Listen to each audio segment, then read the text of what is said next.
कक्षा 9 के सभी विद्यार्थियों, आज मैं आपको वार्षिक परीक्षा का मैथ्स का पेपर अच्छे से सोल्व कराऊंगा।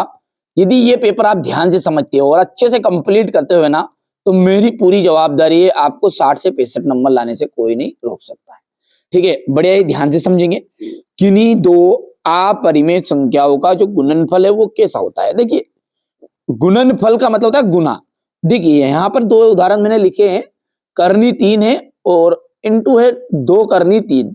यदि दोनों का गुना करोगे ना आप, तो यहां से करनी 3 की घात 2 बनेगी और 2 वैसा का वैसा जाएगा, तो 3 दूने 6, 6 आंसर आएगा। यानी ये तो परिमेय हो गई।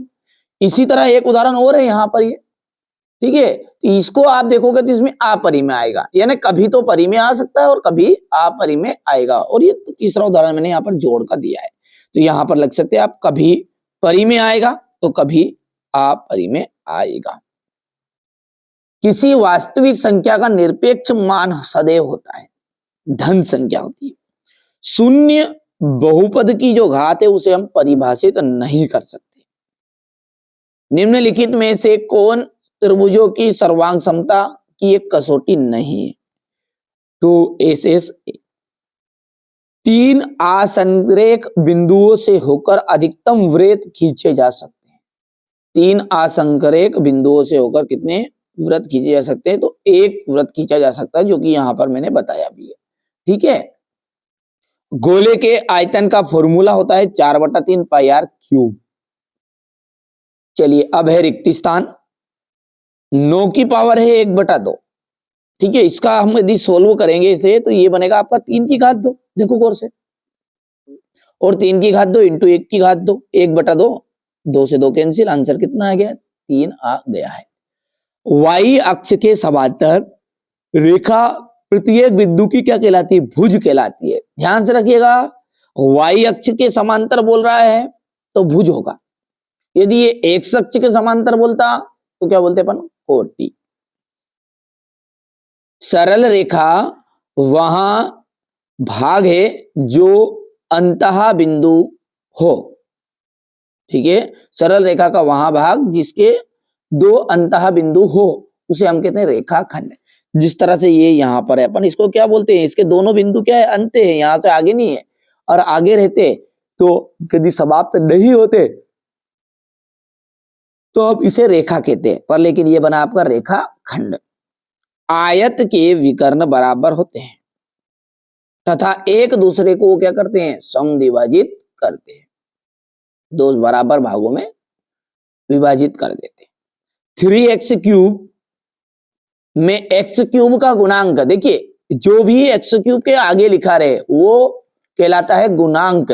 जैसे उदाहरण के लिए यहां पर अपन बोलते हैं, ये सवाल है, अभी सवाल में मेरे को आप बताइए एक्स स्क्वायर का गुणांक कौन है, तो एक्स स्क्वायर का गुणांक है 2। देखो गौर से, और एक्स का गुणांक है 3। समझ में आ रहा है। कभी कभी यहां पर माइनस रहता है, जैसे मान के चलो ये यहां पर मैंने रख दिया माइनस, ये तो अब बताओ कितना है, माइनस का 3 है। ठीक है, चलिए,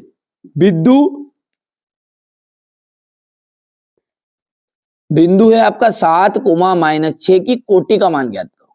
पहले वाला हमेशा भुज रहता है और दूसरा रहता है कोटि। यानी हम पहले मान को एक्स का मान कहते हैं और दूसरे मान को हम वाई का मान कहते हैं। यानी कि एक्स का जो मान है वो क्या कहलाएगा, आपका भुज कहलाएगा, और वाई का मान कहलाएगा आपका कोटि। तो कोटि बताओ, -6 आंसर आ जाएगा।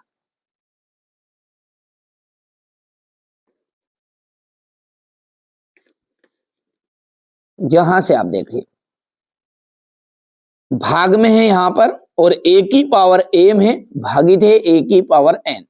तो भाग में हमेशा घात घटती है, लेकिन गुना में घात क्या होती है, जुड़ती है। तो ये गुना तो है ही नहीं, यहाँ पे अपना भाग वाला है, तो भाग में घात घटती, ये पहला आंसर जाएगा।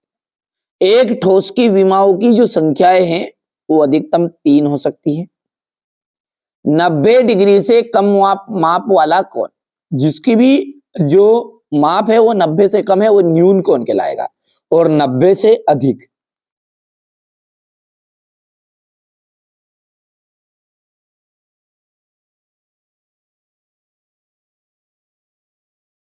90 से अधिक वाला क्या कहलाएगा, अधिक कोण कहलाएगा, और 90 वाला क्या कहलाएगा आपका, सम कोण कहलाएगा। ध्यान देना, 3 बिंदु है ना, 3 बिंदु में से एक बिंदु तो 100% आता ही है। प्रत्येक वर्ग अंतराल की जो माप है उसकी निम्नतम सीमा, प्रत्येक वर्ग अंतराल की जो निम्नतम सीमा है उसे हम कहते हैं निम्न वर्ग सीमा। यदि हम इसको आगे बढ़ाते कहते हैं कि प्रत्येक वर्ग अंतराल की उच्चतम सीमा, तो वो उच्च वर्ग सीमा कहलाएगी। मूल बिंदु के जो निर्देशांक होते हैं वो होता है 0,0। रेखाएं प्रतिच्छेदी हो, ठीक है, रेखाएं जब प्रतिच्छेदी हो तो आदित्य हल होता है। अब है ये एक ऐसा बहुपद क्या कहलाता है जिसके सभी गुणांक शून्य हो। ऐसा बहुपद जिसके सारे के सारे गुणांक के सो शून्य हो, शून्य बहुपद कहलाता है। एक बिंदु से होकर कितनी सरल रेखाएं खींची जा सकती है, तो असंख्य, ठीक है, रेखाएं खींची जा सकती है। किन्हीं चरों का औसत मान को हम कहते हैं एवरेज, ठीक है, एवरेज वैल्यू, उसे कहते हैं अपन माध्य। और बिंदु 3,-2 किस चतुर्थांश में स्थित है?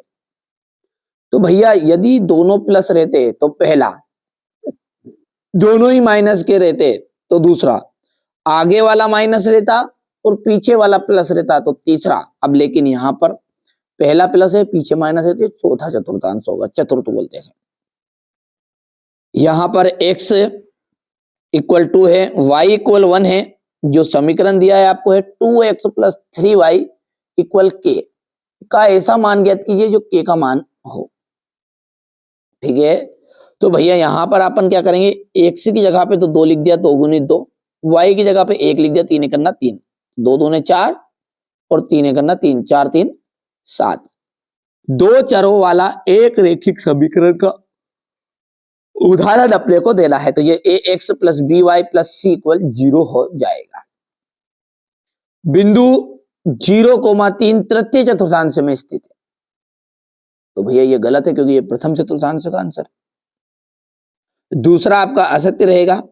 तीसरे की बात करें हम तो समद्विबाहु त्रिभुज के तीनों कोण बराबर होते हैं। नाम क्या है? समद्विबाहु, दो भुजाएं बराबर हो, ठीक है।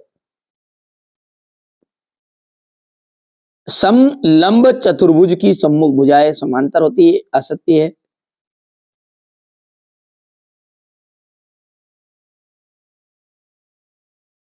क्वेश्चन नंबर 6 पढ़ते हैं, तो 1/3 और 2/3 के बीच की दो परिमेय संख्याएं ज्ञात कीजिए। यहां पर इन दोनों का गुना करिएगा और देखिए गुना करने पर इसका आंसर क्या आएगा वो मैं यहाँ पर सोल्व भी थोड़ा सा आपको करके बता देता हूं। देखिए 6 और इंटू 6 करनी 5 है और इंटू है 2 करनी 5।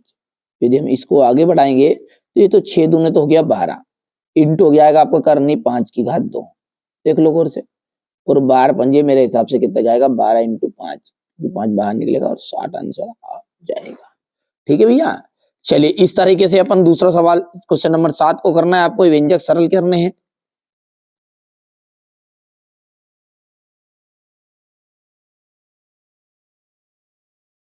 सारे के सारे क्वेश्चन है ना मैं अगले वीडियो में आपको सोल्व कराऊंगा, है ना। आप तो बिल्कुल निश्चिंत रहिएगा, बढ़िया से कंप्लीट करिएगा, जो चीजें बता रहे हैं ना उनको करो आप तो कंप्लीट बस, है अच्छे से। आपको बिल्कुल निश्चिंत रहना है ना। हाँ चलिए, ये अपन है ना सेट ए देख रहे हैं, कौन सा पेपर है? सेट ए। इसके बाद में अपन सेट डी भी समझेंगे ना, सेट सी भी समझेंगे और सेट बी भी समझेंगे।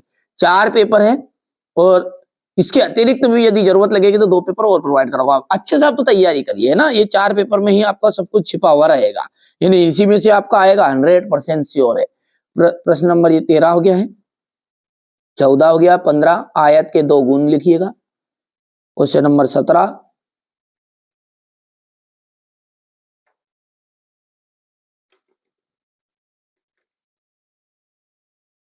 जहां पर देखिए क्वेश्चन नंबर 19,